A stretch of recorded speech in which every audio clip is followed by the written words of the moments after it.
ജ്യോതിഷം 100% സത്യമാണ്. ജ്യോതിഷി തെറ്റാവാം.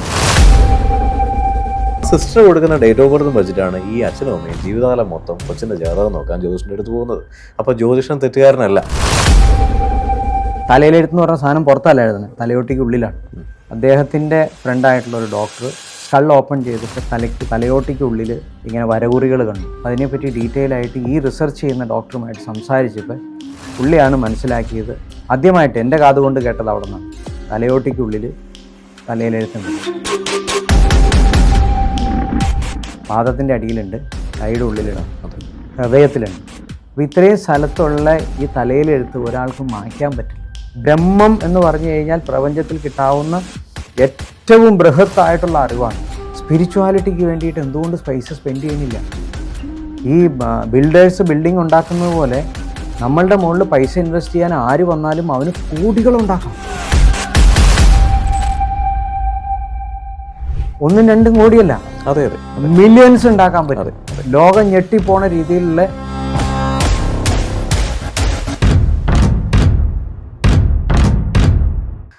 ജ്യോതിഷമാണോ ജ്യോതിഷനാണോ ശരി, അല്ലെങ്കിൽ ജ്യോതിഷം സത്യമാണോ? ഇങ്ങനെ നിരവധി ക്വസ്റ്റ്യൻസ് മാർക്കറ്റിലുണ്ട് ഗുരുജി. അപ്പോൾ ഇത് എന്താണ് എന്ന് ഒന്ന് പറഞ്ഞു കൊടുക്കാമോ? സാധാരണ രീതിയിൽ 2 ഫിലോസഫിയിലാണ് ഈ ഇൻഡസ്ട്രി വർക്ക് ചെയ്യുന്നത്. ഇൻഡസ്ട്രിയോ ഡൊമൈനോ സെക്ടറോ എന്തോ ആയിക്കോട്ടെ. ഒന്ന് ഫിയർ ഫാക്ടേഴ്സും 2 ഹോപ്പ് ജനറേഷനും. അപ്പോൾ പല ആൾക്കാരും കൈവിട്ട അവസ്ഥയിലാണ് ഈ ജ്യോതിഷൻ്റെ അടുത്തും ദൈവത്തിൻ്റെ അടുത്തുമൊക്കെ എത്തുന്നത്. പേടിപ്പെടുത്തലുകളും പ്രതീക്ഷകൾ കൊടുത്തും ജീവിതത്തിനെ പല വഴിയിൽ കൊണ്ടുപോകുന്നവരുണ്ട്.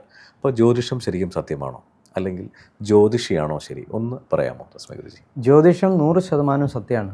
ജ്യോതിഷി തെറ്റാവാം. ഓക്കെ, അവിടെ തെറ്റ് പറ്റുള്ളൂ.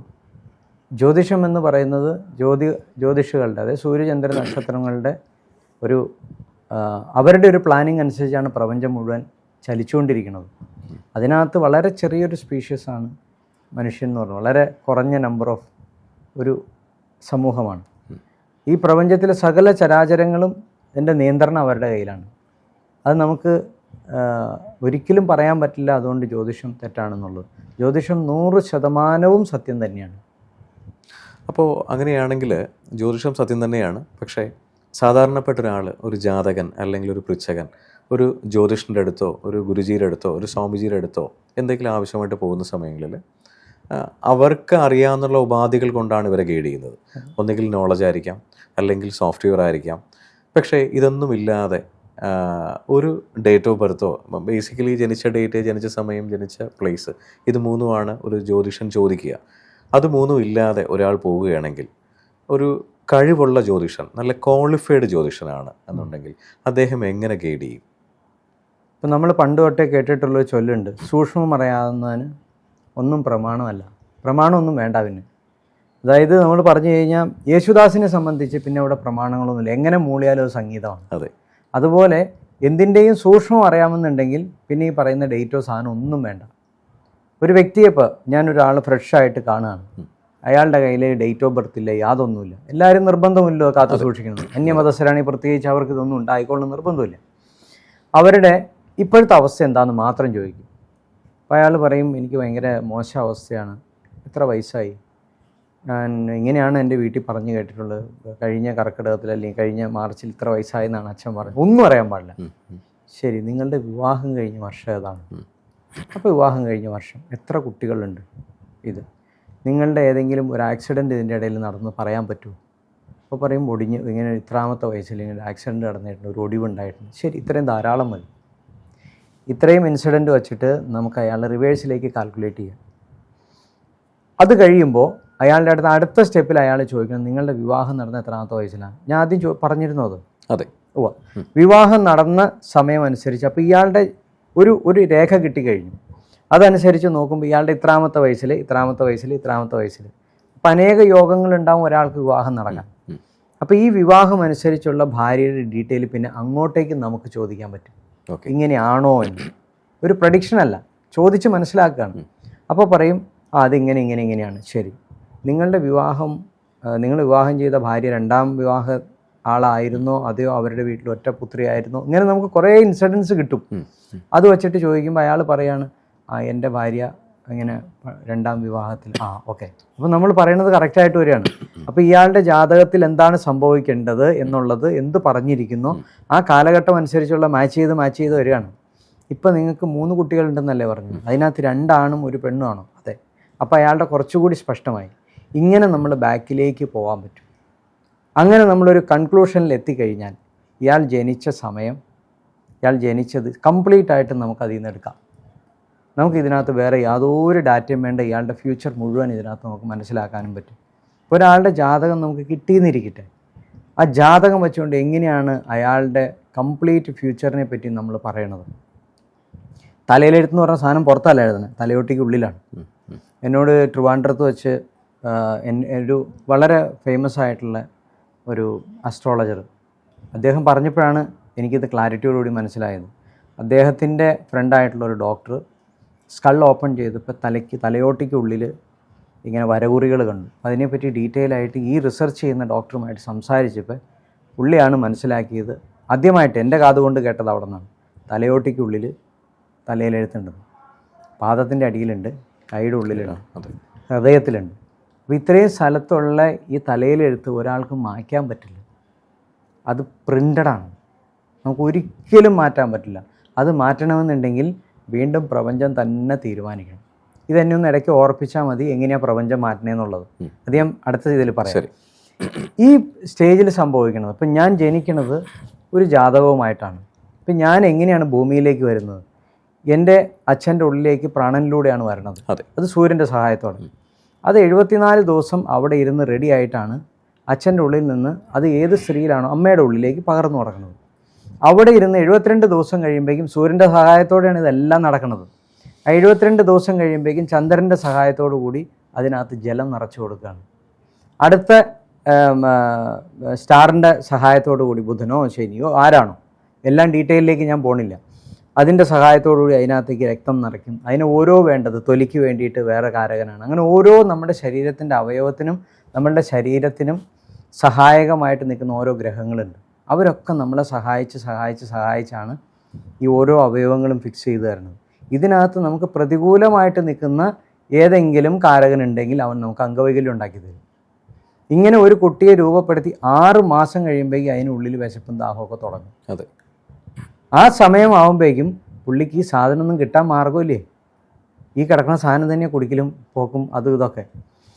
ഇതിൻ്റെ ഉള്ളിൽ അവൻ്റെ മലമാലിന്യങ്ങൾ വിസർജനമൊക്കെ നടക്കുന്നുണ്ട്. ഇത് മോഡേൺ സയൻസ് നമ്മളെ അടിച്ചു കൊല്ലും ഇതൊക്കെ പറഞ്ഞു. കൃമി കീടം എന്ന് പറഞ്ഞു കഴിഞ്ഞാൽ നമ്മൾ ഈ കാണുന്ന റോട്ടിൽ കാണുന്ന കൃമിയും കീടമൊന്നുമല്ല, സൂക്ഷ്മത്തിലുള്ളത്. അതിൻ്റെ ചൊറിച്ചിൽ എന്ന് പറഞ്ഞാൽ സ്കിന്നിന് ഭയങ്കര ബുദ്ധിമുട്ടായിരിക്കും. അപ്പോൾ അതിൻ്റെ ഉള്ളിൽ കിടന്ന് അനുഭവിക്കുന്ന പീഡ എന്ന് പറഞ്ഞാൽ ഭയങ്കര വലുതാണ്. അപ്പോൾ പൂർവ്വജന്മത്തിൻ്റെ കടം മുഴുവൻ തീർക്കാൻ വേണ്ടിയിട്ടാണ് ഈ ജന്മം വരണത്. അപ്പോൾ ഇതിൻ്റെ ഉള്ളിൽ കിടന്നുകൊണ്ട് നമ്മൾ കിടന്ന് കഷ്ടപ്പെട്ട് അത് ഭൂമിയിലേക്ക് വന്നു. ഭൂമിയിലേക്ക് വരുമ്പോൾ അവൻ്റെ ജന്മസമയം, ആ ജനിച്ച സമയം അനുസരിച്ചിട്ടാണ് സാധാരണ എല്ലാവരും കാൽക്കുലേഷൻ എടുക്കുന്നത്. അതെ. ഇവിടുന്ന് റിവേഴ്സിലേക്ക് പോകണം. എവിടെ? ആ ഹൃദയമിടിപ്പ് തുടങ്ങിയ ആ 72ാമത്തെ ദിവസം നമ്മൾ എടുക്കണം. അവിടെയാണ് അവന് ജനിക്കണം എന്നുള്ള ആ ഒരു പൂർവ്വജന്മത്തിൻ്റെ ഭാഗ്യത്തിലേക്ക് എത്തിയത്. അതിന് മുമ്പ് വരെ അതിന് രൂപം വെച്ച് ഇങ്ങനെ ഒരു എന്താ പറയുക, പേരയ്ക്ക അവസ്ഥ പോലെയോ അല്ലെങ്കിൽ ഒരു വെള്ളക്കെട്ട് പോലത്തെ ഒരു അവസ്ഥയിൽ ഇങ്ങനെ കിടക്കുകയാണ്. അതിന് ഹൃദയം വച്ച് കഴിയുമ്പോൾ മുതൽ പിന്നെ അതിന് കർമ്മഫലം, അതായത് ഭൂമിയിലേക്ക് ജനിക്കാൻ എന്താണ് അവൻ്റെ നിയോഗം എന്നുള്ളത് തീരുമാനിക്കാൻ തുടങ്ങിക്കഴിഞ്ഞു. അവിടെ നിന്ന് അവൻ ഓരോ ഗ്രഹങ്ങളുടെയും അനുകൂലം ലഭിക്കുന്നതോടുകൂടി ഇപ്പം അംഗവൈകല്യം ബുദ്ധിമാന്യമായിട്ട് സംഭവിച്ചു ഉള്ളിൽ വെച്ച് തന്നെ. പിന്നെ അവന് പുറത്ത് വന്നിട്ട് എന്ത് ഭാഗ്യം ഇനിയുള്ളത്? ഒന്നുമില്ല. അല്ലെങ്കിൽ ശരീരത്തിൻ്റെ അംഗങ്ങളൊന്നും വേണ്ട രീതിയിലില്ല. ആണാവേണ്ട അടുത്ത് ആണായിട്ടില്ല, പെണ്ണാവേണ്ട അടുത്ത് പൂർണ്ണമായിട്ടും പെണ്ണായിട്ടില്ല. ഇതൊക്കെ അതിൻ്റെ ഉള്ളിൽ ആ സമയങ്ങളിലാണ് സംഭവിക്കുന്നത്. ഇതൊന്നും കൃത്യമായിട്ട് സംഭവിച്ചില്ലെങ്കിൽ അവൻ്റെ ഭാഗ്യമോ നിർഭാഗ്യമോ അത് ജന്മം തീരുമാനിച്ചോട്ടെ ഓരോ വ്യക്തികൾ. ഇതെല്ലാം വെളിയിൽ വന്നു കഴിഞ്ഞിട്ട് നമ്മൾ ബാക്കിലേക്ക് പോയി കാൽക്കുലേറ്റ് ചെയ്യാൻ അറിയാമായിരിക്കണം. അപ്പം നമുക്ക് കാൽക്കുലേറ്റ് ചെയ്യണം എങ്ങനെ? ഇന്നത്തെ നമ്മുടെ ജ്യോതിഷ്യന്മാരെല്ലാം ഒരു പഞ്ചാംഗത്തെ ബേസ് ചെയ്തിട്ടാണ് പോണത്. ഇതിൻ്റെ ഒന്നിൻ്റെ ആവശ്യമില്ലാതെ, അതിൻ്റെ ഡെപ്ത്, അതായത് സൂക്ഷ്മം അറിയാമെന്നുണ്ടെങ്കിൽ ഇതിൻ്റെ ഒന്നും ആവശ്യമില്ലാതെ കാൽക്കുലേറ്റ് ചെയ്യാൻ പറ്റും. ഞാൻ പഞ്ചാംഗം നോക്കുന്ന ആളല്ല, ഞാൻ ജ്യോതിഷം ഒരാളുടെ നോക്കി പറയാറില്ല. പക്ഷെ അതിൻ്റെ സൂക്ഷ്മം എന്താണെന്ന് അറിയാനുള്ള ഭാഗ്യം എനിക്ക് കിട്ടിയിട്ടുണ്ട്. ഞാൻ ജ്യോതിഷം പഠിച്ചിട്ടുള്ള ആളുമല്ല. പക്ഷെ ഇതെന്താണ് സംഭവിക്കണമെന്ന് പൂർണ്ണമായിട്ടും അനുഭവിച്ചറിയാനുള്ള, ഇതൊരു പ്രപഞ്ച രഹസ്യത്തിൻ്റെ ഭാഗം തന്നെയാണ്. ഇതെല്ലാം നമ്മുടെ ഗുരു പരമ്പരകളാണ് സൃഷ്ടിച്ചു തന്നത്. അതെ. അപ്പോൾ എനിക്ക് ഒരു ഗുരുവായിട്ട് ഒരു ഇത്തിരി സാധനം തരികയല്ല ചെയ്തത്. ഞാനിങ്ങനെ റോഡ് സൈഡിൽ നിന്നപ്പോൾ ഒരു ഗുരു വന്നു, എന്നിട്ട് ആ ഗുരു എന്തോ ഇത്തിരി തന്നിട്ട് പോവല്ല ഇത്. ബ്രഹ്മം എന്ന് പറഞ്ഞു കഴിഞ്ഞാൽ പ്രപഞ്ചത്തിൽ കിട്ടാവുന്ന ഏറ്റവും ബൃഹത്തായിട്ടുള്ള അറിവാണ്. ആ അറിവ് നമ്മുടെ ഉള്ളിൽ കിട്ടി എന്ന് കരുതിക്കൊണ്ട് നമുക്കത് ഉപയോഗപ്പെടുത്താൻ പറ്റിക്കൊള്ളണമെന്നും ഭാഗ്യമില്ല. അതും പൂർവ്വജന്മത്തിൻ്റെ ഭാഗ്യം അനുസരിച്ചാണ്. എൻ്റെ പൂർവ്വജന്മവും ഇതേ അവസ്ഥയിൽ കൂടെ തന്നെ പോയിട്ട് ഞാൻ സമാധിയായി പോയ ആളാണ്. അപ്പോൾ അതിൻ്റെ ബാക്കി പത്രമാണിത്. ഈ ജന്മത്തിൽ എനിക്ക് പൂർത്തിയാക്കാൻ വേണ്ടിയിട്ട് എനിക്ക് ഭാര്യയും 2 മക്കളും തന്നേക്കുക. അപ്പോൾ എൻ്റെ ശിഷ്ടകാലം എനിക്ക് വെറുതെ ഇരുന്ന് കളയാൻ പറ്റില്ലാത്തതുകൊണ്ട് എനിക്ക് എന്തെങ്കിലുമൊക്കെ ചെയ്തുകൊണ്ടിരുന്നേ പറ്റുള്ളൂ. അപ്പോൾ തന്നപ്പോൾ വേറെ കുറേ സാധനം കൂടി തന്നിട്ടുണ്ട്. അപ്പോൾ എനിക്ക് അങ്ങോട്ടും ഇങ്ങോട്ടും ലെഫ്റ്റ് റൈറ്റ് ടോപ്പ് ഡൗൺ ഒക്കെ എടുത്ത് വെച്ച് ഇങ്ങനെ കണക്കൂട്ടി ഈ ചിന്തിക്കുമ്പോൾ പുറത്തേക്ക് വന്നതാണ് അത്. നമ്മളല്ലാതെ ഇന്ന് മുതൽ 2 ദിവസത്തേക്ക് ജ്യോതിഷം ചിന്തിച്ചേക്കാമെന്ന് വിചാരിച്ച് ചിന്തിക്കണമല്ല. അപ്പോൾ ഒരിക്കൽ ഒരാളുടെ ഭൂമിയിൽ വന്നാൽ, ഞാൻ ഭൂമിയിൽ പറക്കുമ്പോൾ എനിക്ക് എൻ്റെ അച്ഛൻ നഷ്ടപ്പെടണമെന്നാണ് എൻ്റെ യോഗം എന്നിരിക്കട്ടെ. എൻ്റെ അച്ഛൻ മരിച്ചു പോകും, വല്ല ബൈക്ക് അപകടം എന്തെങ്കിലും സംഭവിച്ച് മരിക്കും, അമ്മ വിധവയാവും. അപ്പോൾ എൻ്റെ ജാതകം എടുത്ത് നോക്കി അതിൽ കൃത്യമായിട്ടുണ്ടാവും എൻ്റെ അമ്മയ്ക്ക് വൈധവ്യം പറഞ്ഞിട്ടുണ്ടോ എന്ന്. എൻ്റെ അമ്മയ്ക്ക് 2 കുട്ടികൾ പറഞ്ഞിട്ടുണ്ടെങ്കിൽ ഓട്ടോമാറ്റിക്കലി വൈധവ്യം ഉണ്ടാവില്ല. ഇനി അമ്മയ്ക്ക് 2 വിവാഹവും 2 കുട്ടിയും പറഞ്ഞിട്ടുണ്ടെന്നുണ്ടെങ്കിൽ അച്ഛൻ മരിക്കുകയും ചെയ്യണം, വേറെ കല്യാണവും കഴിക്കണം. ജാതകത്തിൻ്റെ പോക്ക് കണ്ടോ?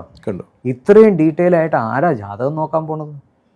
നമ്മളന്ന് സ്റ്റേജിൽ സംസാരിച്ചപ്പോഴും ഒരമ്മ പറഞ്ഞു, ഒരാൾ വന്നാൽ ഒരാളുടെ മുകളിൽ 2 മണിക്കൂറൊക്കെ അത്രയൊന്നും സ്പെൻഡ് ചെയ്യാൻ പറ്റില്ല, നമുക്ക് സമയമില്ല എന്നൊന്നും. ആരാ ചോദിച്ചു നമുക്ക് സമയമുണ്ടോന്ന്? ഇത് ബിസിനസ് അടിസ്ഥാനത്തിൽ കൊണ്ടുപോകേണ്ട ഒരു സാധനം അല്ല അത്. ഇതിനെ ഇപ്പം മോഡേൺ രീതി അനുസരിച്ച് AI കൊണ്ട് നമുക്കിതിനെ ഏറ്റവും ഈസി ആയിട്ട് ഇതിന് സൊല്യൂഷൻ കണ്ടെത്താവുന്നേ ഉള്ളൂ. പക്ഷെ നമ്മുടെ നിർഭാഗ്യം, ഭാരതത്തിൻ്റെ നിർഭാഗ്യം എന്ന് പറയുന്നത് ഇതിനൊന്നും വേണ്ടിയിട്ട് ആരും പൈസ സ്പെൻഡ് ചെയ്യുന്നില്ല. നമ്മൾ ട്രാൻസ്പോർട്ടേഷന്, റോഡിന് അല്ലെങ്കിൽ ഇൻഫ്രാസ്ട്രക്ചറിനൊക്കെ വേണ്ടി പൈസ സ്പെൻഡ് ചെയ്യുന്നുണ്ട്. സ്പിരിച്വാലിറ്റിക്ക് വേണ്ടിയിട്ട് എന്തുകൊണ്ട് പൈസ സ്പെൻഡ് ചെയ്യണില്ല? ഈ ബിൽഡേഴ്സ് ബിൽഡിംഗ് ഉണ്ടാക്കുന്നത് പോലെ നമ്മളുടെ മുകളിൽ പൈസ ഇൻവെസ്റ്റ് ചെയ്യാൻ ആര് വന്നാലും അവന് കോടികളുണ്ടാക്കാം. 1-2 കോടിയല്ല, മില്യൺസ് ഉണ്ടാക്കാൻ പറ്റും. ലോകം ഞെട്ടിപ്പോണ രീതിയിലുള്ള സാധനങ്ങൾ. ഒരു സിനിമ ഉണ്ടാക്കി എങ്ങനെ അതിൽ നിന്ന് പ്രൊഡ്യൂസേഴ്സ് ലാഭം ഉണ്ടാക്കണോ അതുപോലെ ബിസിനസ് ചെയ്യാൻ കഴിവുള്ളവൻ വന്നാൽ അവന് സുന്ദരമായിട്ട് ഇതുകൊണ്ട് ബിസിനസ് ഉണ്ടാക്കാം. പക്ഷേ ഇതിനെ ആരും എക്സ്പ്ലോർ ചെയ്യണില്ല. അപ്പോൾ നമ്മൾ വീണ്ടും തിരിച്ച് ജോസിലേക്ക് വരാം. അപ്പോൾ എൻ്റെ ജാതകപ്രകാരം എനിക്ക് 3 വിവാഹം പറഞ്ഞിട്ടുണ്ടെന്നിരിക്കട്ടെ. അപ്പോൾ 3 പെണ്ണുങ്ങളുടെ ജീവിതം ഞാൻ നശിപ്പിച്ചേ പറ്റുള്ളൂ. അപ്പോൾ എൻ്റെ ജാതകപ്രകാരം എൻ്റെ അമ്മയ്ക്ക് അച്ഛൻ നഷ്ടപ്പെടണം, അമ്മയ്ക്ക് 2 കല്യാണം വേണം, എനിക്ക് 3 സഹോദരി വേണം. ഇതൊക്കെ എൻ്റെ ജാതകത്തിൽ എഴുതിയേക്കണ അനുസരിച്ചിട്ടാണ് ബാക്കിയൊക്കെ കണക്ട് ചെയ്യണത്. ഇതെങ്ങനെയാണ് കണക്ട് ചെയ്യണത്? അവരുടെ ഇൻഡിവിജ്വൽ ജാതകം എടുത്ത് നോക്കിക്കഴിഞ്ഞാൽ ആ ജാതകത്തിൽ ഇപ്പം അച്ഛൻ്റെ ജാതകം എടുത്ത് നോക്കിക്കഴിഞ്ഞാൽ അച്ഛന് ചിലപ്പോൾ 3 സ്റ്റേജിൽ വിവാഹത്തെ പറ്റി പറഞ്ഞിട്ടുണ്ടാവും. അതിൽ ആദ്യത്തെ വിവാഹം അനുസരിച്ച് അവരുടെ കുട്ടി ചിലപ്പോൾ 25ാമത്തെ വയസ്സിലായിരിക്കും ഉണ്ടാവുന്നത്. ആ കുട്ടിയുടെ ജാതകം അനുസരിച്ച് അച്ഛന് ദീർഘായുസാണെന്നുണ്ടെങ്കിൽ അച്ഛൻ രക്ഷപ്പെട്ടു. പക്ഷേ അച്ഛൻ കല്യാണം കഴിച്ച് 32ാമത്തെ വയസ്സിലാണ്. അപ്പോൾ അച്ഛൻ്റെ ജാതകത്തിൽ അനുസരിച്ച് അച്ഛന് വൈകിയ കല്യാണം നടക്കുകയുള്ളൂ. ആ കല്യാണത്തിലൂടെ ഒരു കുട്ടി ഉണ്ടാവും. ശിഷ്ടം ശുഭം എന്നൊക്കെ പറഞ്ഞാൽ തീർത്ത് കളയും. ബാക്കിയൊന്നും പറയില്ല, എഴുതില്ല. എന്താണെന്ന് വെച്ചാൽ ബാക്കിയുള്ള കാര്യം പറഞ്ഞ് വെറുതെ ആ മനുഷ്യനെ വേദനിപ്പിക്കണം എന്തിനാന്ന് പറഞ്ഞു.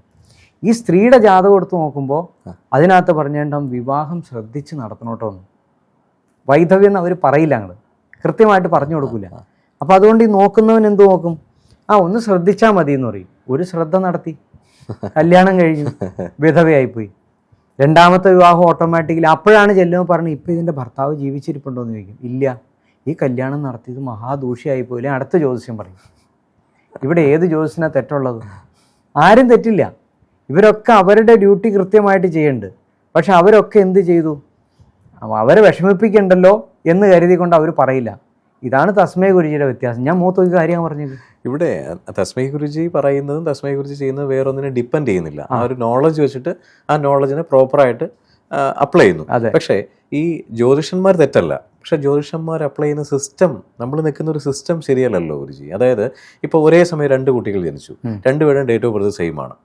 അപ്പോൾ ഈ ഡേറ്റ് ഓഫ് ബർത്ത് എഴുതലാണോ ഹോസ്പിറ്റലിൽ നിൽക്കുന്ന നേഴ്സിൻ്റെ ജോലി? ഒരുപാട് ജോലികളുണ്ട്. ഒരേ സമയം ഇന്നത്തെ തലമുറയിലാണെന്നുണ്ടെങ്കിൽ ചിലപ്പോൾ ഒരു ഹോസ്പിറ്റലിൽ 4-5 നേഴ്സ് ഒരേ സമയത്ത് 10 പേഷ്യൻസിനെ കെയർ ചെയ്യാനുണ്ടായിരിക്കും. നമ്മുടെ പാരൻസിൻ്റെ സമയത്ത് ചിലപ്പോൾ ഒരു നേഴ്സായിരിക്കും ഉണ്ടാവുക. ഉവ്വ. 3 ജന്മം ഒരേ സമയം നടക്കുമ്പോൾ 3ൻ്റെ ഡേറ്റ് ഓഫ് ബർത്ത് ചിലപ്പോൾ ഒരേ സമയമാണെങ്കിൽ സിസ്റ്റർ എല്ലാം കഴിഞ്ഞ് വന്ന് എഴുതുമ്പോൾ 1 മിനിറ്റ് മാറും, ലഗ്നം പൂർണ്ണമായിട്ട് മാറും. ലഗ്നം മാറിയാൽ അവിടെ കഥ മാറി. അപ്പോൾ ആ സിസ്റ്റർ കൊടുക്കുന്ന ഡേറ്റ് ഓഫ് ബർത്തും വെച്ചിട്ടാണ് ഈ അച്ഛനും അമ്മയും ജീവിതകാലം മൊത്തം കൊച്ചിൻ്റെ ജാതകം നോക്കാൻ ജ്യോതിഷൻ്റെ അടുത്ത് പോകുന്നത്. അപ്പോൾ ജ്യോതിഷൻ തെറ്റുകാരനല്ല, സിസ്റ്ററും തെറ്റുകാരനല്ല. സിസ്റ്ററിൻ്റെ ജോലി ചെയ്യുന്നതിൻ്റെ ഇടയിൽ ഒരു നിമിഷം ഫോക്കസ് ചെയ്യാൻ പറ്റാത്തതുകൊണ്ട് പറ്റിയൊരു അബദ്ധം, അറിഞ്ഞോ അറിയാതെ പറ്റിയത്. ഇത് ഒരു ഭാഗം. മറുഭാഗത്ത് ഇതെല്ലാം കറക്റ്റായിരിക്കും. ഡേറ്റ് ഓഫ് ബർത്ത് കറക്റ്റായിരിക്കാം, ജനിച്ച സമയവും ഡേറ്റും എല്ലാം കറക്റ്റായിരിക്കാം. പക്ഷേ ഒരു ജ്യോതിഷൻ്റെ അടുത്ത് വരുന്ന സമയത്ത് ഒരു ജ്യോതിഷന് അദ്ദേഹത്തിൻ്റെ പേഴ്സണലായിട്ടുള്ള ഒരുപാട് കാര്യങ്ങളില്ലേ ഗുരുജി? ഈ 10 പേരുടെ ജാതകം നോക്കൽ മാത്രമാണോ? അദ്ദേഹത്തിൻ്റെ ഡേ ടു ഡേ ലൈഫിൽ അദ്ദേഹത്തിൻ്റെ വ്യക്തിപരമായ ഒരുപാട് കാര്യങ്ങളില്ലേ? ഒരാളുടെ ജാതകം നോക്കുമ്പോൾ മിനിമം 3-4 മണിക്കൂർ ഒരു അനാലിസിസിന് വേണ്ടി മാത്രം വേണ്ടി വരില്ലേ ഗുരുജി? വേണം. അപ്പോൾ പിന്നെ എങ്ങനെയാണ് പൂർണ്ണമായിട്ട് ഇത് തെറ്റാകുക ശരിയാകുക? പിന്നെ ഗുരുജി പറയുകയുണ്ടായി പഞ്ചാംഗം. ഈ പഞ്ചാംഗത്തിൻ്റെ കാൽക്കുലേഷൻ എവിടെ നിന്ന് എടുക്കുന്നത് ഗുരുജി? അത് പണ്ടുള്ള എന്താ പറയുക, പാരമ്പര്യമായിട്ട് അത് ഹാൻഡിൽ ചെയ്യുന്ന ചില ആൾക്കാർ. പക്ഷേ പഞ്ചാംഗത്തിന്റെ ബേസ് പാരമ്പര്യം ഹാൻഡിൽ ചെയ്ത് കഴിഞ്ഞാൽ അത് എഫെമറീസ് എന്ന് പറയുന്ന മെക്കാനിസത്തിൽ എഫെമറീസ് നാസയിൽ കിട്ടുന്ന ഒരു കോപ്പിയാണ് ഇവിടെ എല്ലാവരും കീപ്പ് ചെയ്യുന്നത്. അത് 100% ആക്യുറസി അല്ല എന്നുള്ളൊരു നഗ്നമായ ശതമാനം അറിയാം. അപ്പൊ പിന്നെ ഈ പഞ്ചാംഗത്തിന്റെ ബേസിൽ കല്യാണം നോക്കി കൊടുക്കുമ്പോൾ കല്യാണം 10ൽ 5 കല്യാണവും കേരളത്തിൽ റിജക്ഷൻ. കേരളത്തിന് പുറത്ത് പോകുമ്പോൾ 10ൽ 8 എണ്ണവും മാച്ചിങ് ഉണ്ട്. ഇന്നിവിടെ നടക്കുന്ന എല്ലാ കോർപ്പറേറ്റ് വെബ്സൈറ്റുകളിലും മാച്ചിങ് നോക്കുമ്പോൾ കേരളത്തിനകത്ത് ഏറ്റവും കൂടുതൽ അമ്മയും അച്ഛനും ഫേസ് ചെയ്യുന്ന പ്രശ്നം എൻ്റെ കുട്ടിയുടെ കല്യാണം നടക്കുന്നില്ല. കേരളം വിട്ടു പോകുമ്പം 10ൽ 8 എണ്ണം നടക്കുന്നു. അപ്പോൾ ഇവിടെ എവിടെയാ ഗുരുജി ഒരു സിസ്റ്റം അല്ലെ? എവിടെയാ ജ്യോതിഷം? ഇവിടെ ആ ജ്യോതിഷം മാത്രമല്ല പ്രശ്നം.